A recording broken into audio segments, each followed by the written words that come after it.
Hello, I'm Grandmaster Denes Boros, and today I'm going to talk about development.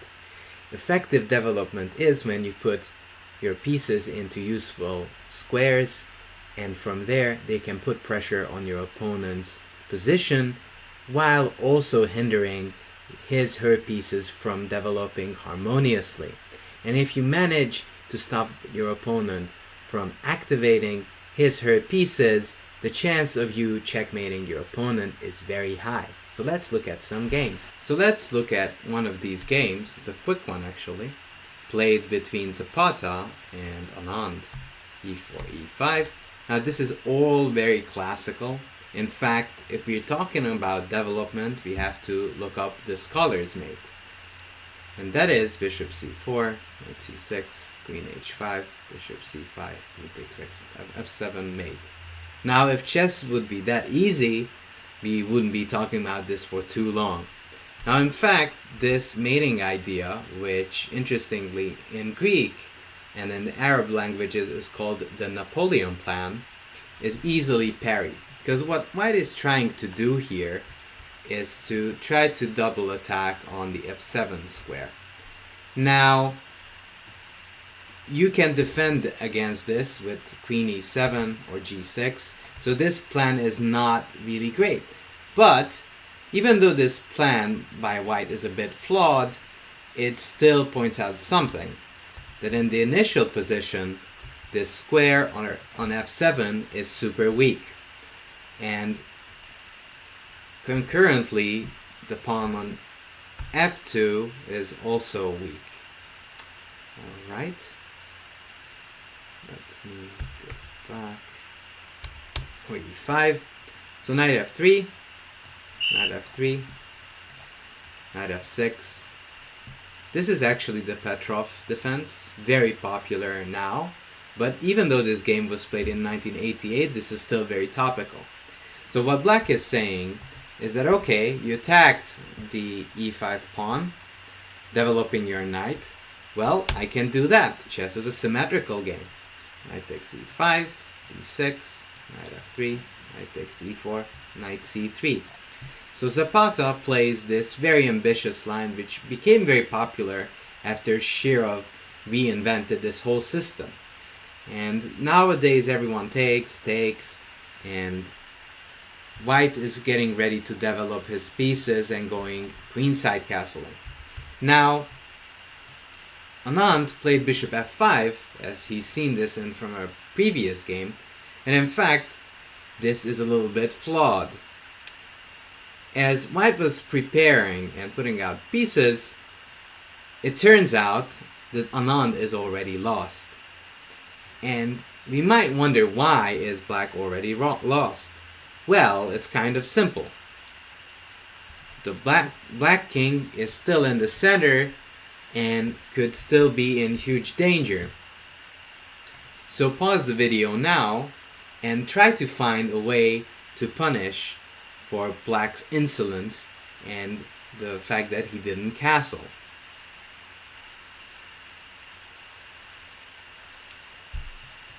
If you find the idea of queen e2, which is very, very strong, you see that the black king is pinned. The knight cannot jump anymore to c3.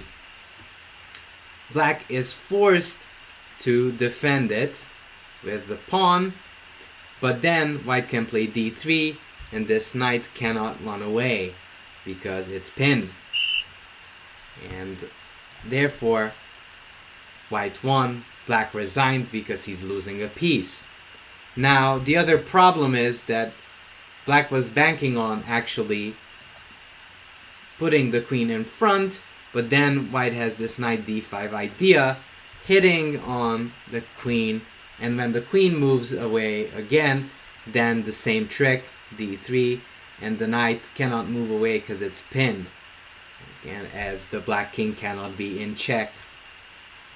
So in this game we learned that you should develop your pieces and try to cover your king before it's too late. In this game, basically, what Anand did wrong was to neglect the idea of castling, and that's why he lost in mere 8 moves. So we also noted beforehand that the f7 square is super weak. Now, it often happens that knight f3, d6, this is the Philidor defense, bishop c4, with the simple idea, just as we've seen before, hitting on f7. Knight f6 would be bad. For what reason? Take a pause, have a bit of oolong tea, and check this position. Now white is already attacking on f7 with a piece on c4. But one piece in general is not enough to have a real attack with. You need at least 2 pieces to attack. So the move is actually knight g5. And now it's double attacking the f7 pawn, and there's not much black can do as he's losing a pawn in this position. Notice that bishop e6 is not a good idea, because black would just lose a pawn after takes, knight takes e6.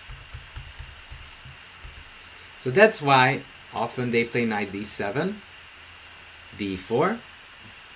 White is taking up space so he can develop his pieces more, and also preparing these knight g5 ideas. Notice knight g5 would lose immediately because the queen would take it. There's no protection from this bishop. That is the reason why white plays d4, preparing this knight g5 idea for the future. Now, black plays this bishop e7 move, which is a little bit dodgy, and in fact, white has a very strong move, d takes e5. And what does d takes e5 really prepare? Well, d takes e5 prepares the queen to enter the game. Let's say if they take with the pawn. Now white actually have a very strong move, and that is queen d5. And even though the scholars made don't work, because the concept is flawed, the basic concept of trying to pile up on the f7 square is sound. So white should aim to put pressure on f7.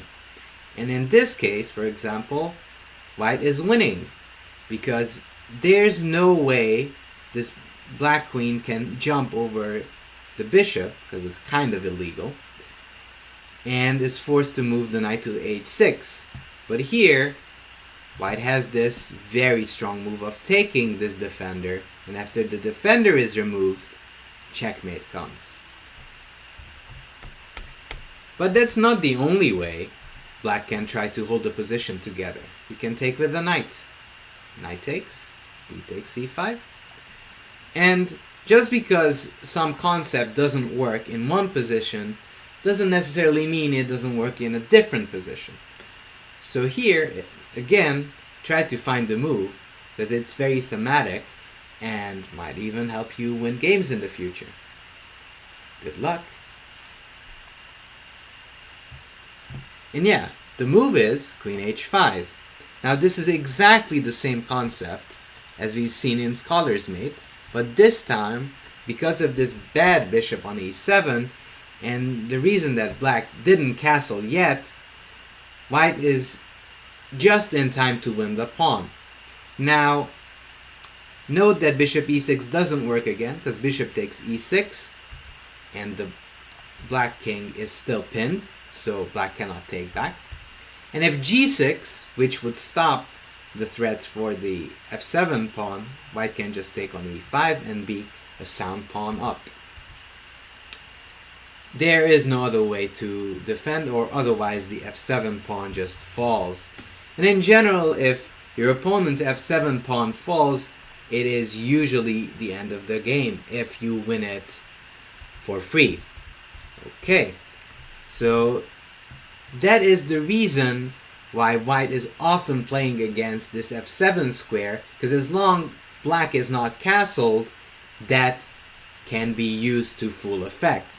And I'm going to show that in the upcoming games.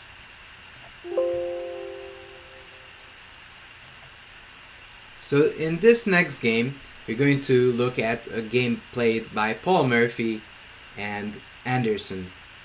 Now, Paul Morphy is actually from New Orleans, and he is regarded as one of the best players of all time. And that is said by Bobby Fischer himself, as he considered him a super talent just like Capablanca. So e4, e5, old standard, and f4. Now we might ask, what is this f4 idea about? Well, it's all about development. And in fact, the main concept behind f4, aka the King's Gambit, is that white is just trying to get rid of all these pawns. In fact, the e5 and the f4 pawn, and he's getting ready to develop his pieces, castle, and immediately attack on f7. Let's see how it went. So e takes f4, knight f3, g5. Now white sacrificed the pawn, but for that he's getting development. He played knight f3 and he's preparing this bishop c4 move. g5, bishop c4, bishop g7, and if you know what the basic concepts are in chess and in development, you know the next move. The next move is castling. And after you castled, the main point is that white will try to do everything to open up the position and try to hit on the f7 square, because that's the weak point in black's position. d6. And even though black didn't make huge mistakes yet, there's something that's very important and what's lacking in black's play. The king is still in the center. c3. And you might wonder, what does white want to achieve with c3? Well, he's trying to set up a battery. He's trying to bring the queen here so he can attack with the bishop and the queen. Knight c6, queen b3, just following that plan, hitting on f7, queen e7, b4. Now, if we talk about development, it's usually about how many pieces you developed already. Castling actually counts as one developing move. So one of the developed pieces we have is that we're castled, so that's a good thing. We're castled, that's one. We have the knight out, the bishop out, the queen out. So we have 1, 2, 3, 4 developed pieces. And how many developed pieces our opponent has? Well, it's actually 1, 2, 3. So we're way ahead in development. So if you're ahead of development, that means you're ready to strike in the center. You're ready to do action against your opponent's king. Now, here black played a waiting move, which is basically just a waste of time. And Paul Morphy is famous for actually catching these moments. Now, the concept of the King's Gambit is to open up the F file. Now pause your video and try to find the way how Morphy opened up the position.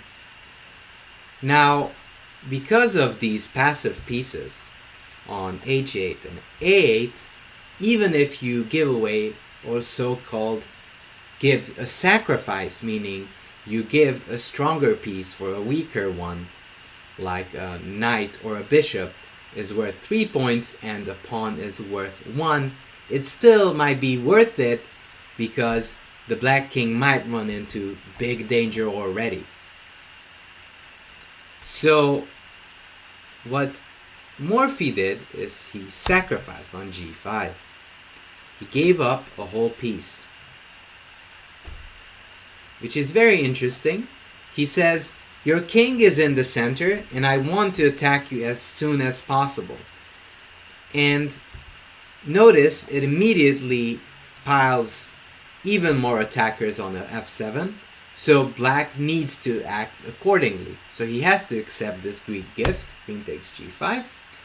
And we have a choice here. We can either take on f7 or you can take on f4. Which one would you choose? Morphy chose to take on f7. Now the reason he chose this is that after you check your opponent's king, now he cannot take because the queen protects. He played king d8, I mean Anderson did.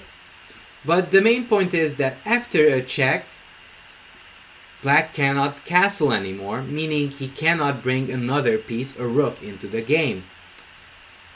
With castling, that is. So he played king d8, but it's possible to bring the king closer to the defenders.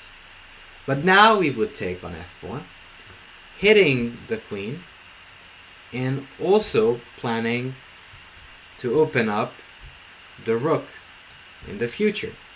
So queen e7, bishop takes g8, opening it all up. Rook takes g8, and now white has a very nice little move. Bishop takes d6 check. And this is kind of sad for black, as he cannot move the queen away because that's illegal, you'd be in check. And if you bring the bishop closer, just to block the check, we can take the queen, and that wins the game for white. So we can already see how powerful this concept is. Even though the king's gambit fallen out of grace and it's not as popular as before, as a concept it still thrives, as the idea of trying to use development and pinpointing that the f7 square is going to be weak is quite nice. So king d8 was played, just trying to move away from the danger zone. Bishop takes f4, hitting the queen. So the queen has to move, queen e7. And now white captured the knight. And again, we can count the developed pieces we have. For once, we have 1, 2, 3, 4 developed pieces. I mean the castle pieces. While black has 3. 1, 2, 3. And the king in the center, which is usually a bad sign. Your king is not supposed to be in the center. So Anderson naturally tries to get his pieces out. Even though this is like a suspicious move, bishop g4 is something to try, as he's trying to develop pieces himself. Now, even though white is much better, if you want to increase your advantage, you have to bring more pieces into the game. And that would be connecting your rooks. Your rooks are not that strong when they're not connected. So with the next move, actually Morphy connects them with knight d2. And now both of these rooks are ready to help each other out. And also this rook on a1 is finally able to be a participant of the game, unlike its counterpart on a8 and h8. And that's very important, because that basically means that you have extra pieces for an attack. And that's the most important part of development, is that you want to be ahead and you want to force your opponent to be in trouble, and you want to push with all of your pieces while he's saddened with these pieces on a8 and h8. Okay, so knight d2, king d7. It's a sad but necessary decision by Anderson. He's trying to connect his rooks, but the king is still unfortunately placed in the center. Bishop d5, occupying a very healthy center square. Knight d8, trying to defend this pawn, which was under attack by now.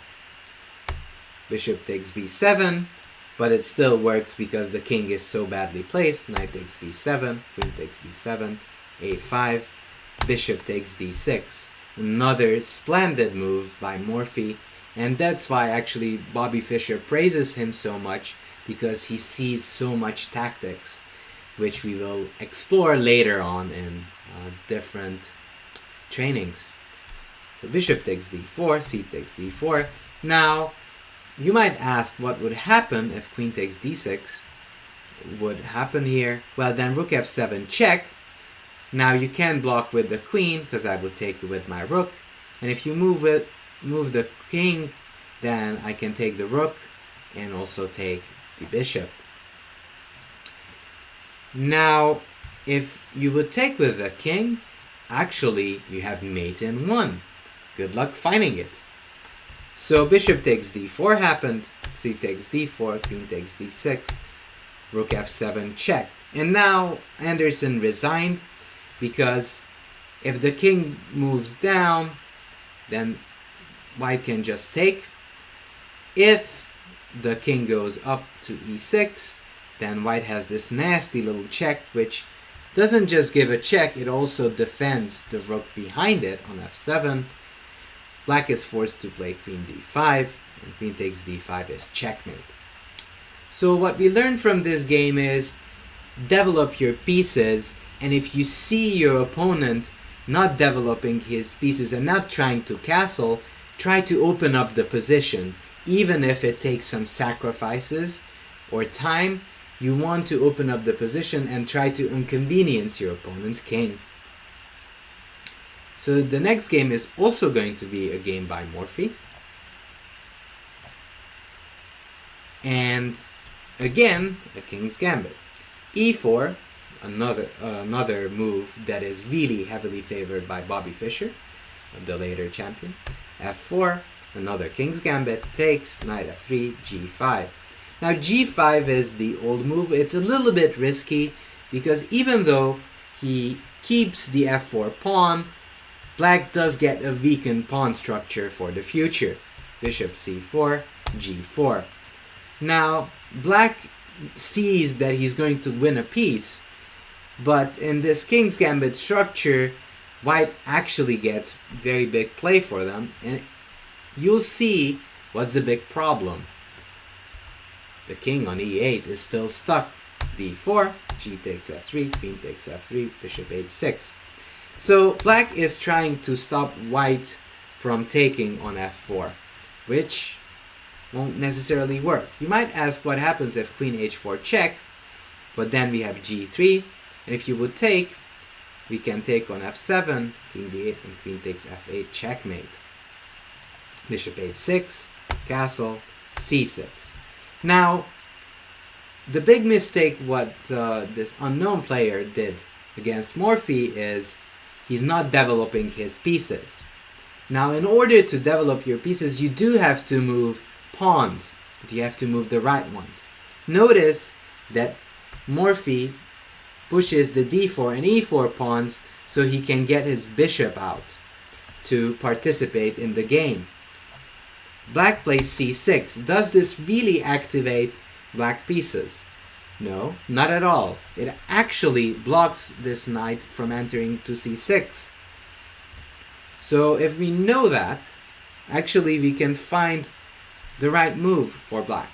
And the right move for black is d6, preparing this bishop to come on out and be a defender, and also preparing the knight to either go to d7 or c6. But anyways, black played c6, which is a mistake. And now again, pause, have some tea, think a little bit, and think how you would try to continue with your play in this position. So after you had your nice little coffee or tea break, I hope you found the move. Bishop takes f7 check. Now, the idea of c6 maybe could be to play d5, but it's just too late. White is already going for the attack. The black king already moves. Bishop takes f4. And again, we have to count how many pieces we have in the attack and how many pieces we have developed and how many our opponents have. So, just by the look of it, it looks beautiful for white. We're castled. The queen and the rook are ready to attack. It's all lined up, and we are ready to attack with all of our pieces. We have 3 against 1 piece development. That means that our attack should be really, really strong. And notice that black has all of his pieces on the back rank just spectating of whatever going to happen. And that's a problem. And that's the reason Morphy is going to win this game so quickly, because all these pieces are not participating. Bishop takes f4, queen takes f4, king g6. Now the other idea is to play knight f6, covering the king. e5, white is getting ready to take on f6 in the near future. But even in bad positions, black can have good defensive moves. Which pieces are not playing for black? Well, we talked about that. The pieces on c8, b8, and a8. Now you can't get this rook out without getting your knight or bishop out. So in order to get your bishop out, you need to open the position in front of it. So try to find a move that would open the position up for this bishop. d5 is the move, because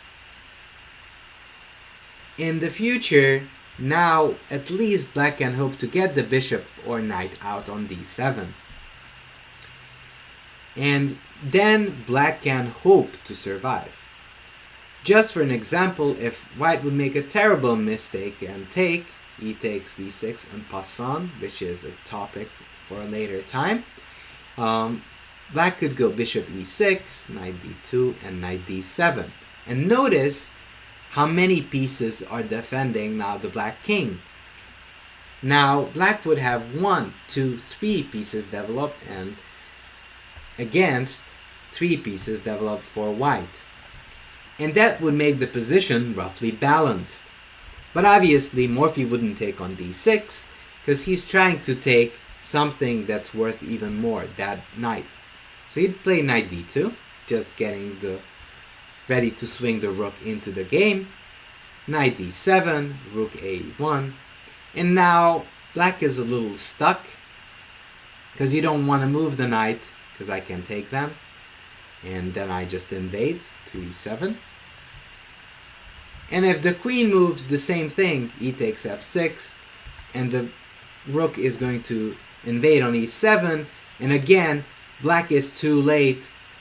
Black would play queen g6, hoping to get the rook to e8, but it's just one move too late, because white is just crashing through after rook e7, as the attack is just far too strong.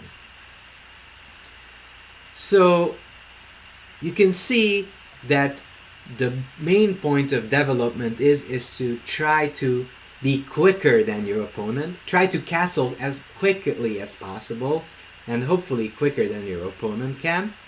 And if you do, there's a huge chance that you can break through in the position.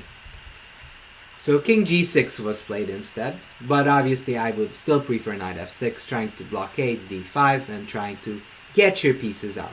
Now he played king g6, queen f7 check. Now, as the king is out early in the middle, it's a good idea to try to chase it. Hopefully we can mate. Queen f7, king h6, rook f5. Now, black is still 2 moves away from getting the knight and the rook out, just to get defensive. But knight e7 would run into problems, because mate m1. Queen h4 was played, therefore stopping that mate m1 idea, which would be rook h5. So rook f5, queen h4, and well, if your opponent starts defending, you can't really checkmate with only 2 pieces. But thankfully, you can bring some more pieces in. And he played knight d2. The idea being he's getting ready to bring the knight to f3 to chase away this defender, which is actually doing a good job defending this square on h5.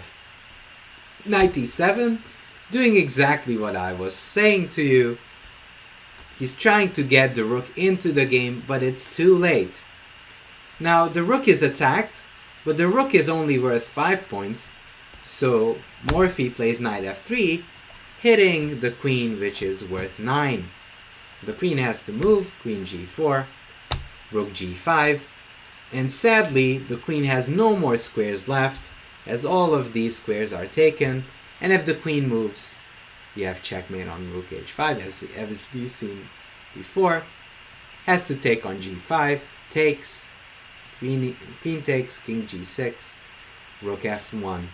Now black here resigned, but for example, let's say black plays d5, we can set up a mating idea with h4, with queen g5 coming, and if black defends with h6, we have again have a mating in 1, as queen f7 checkmates.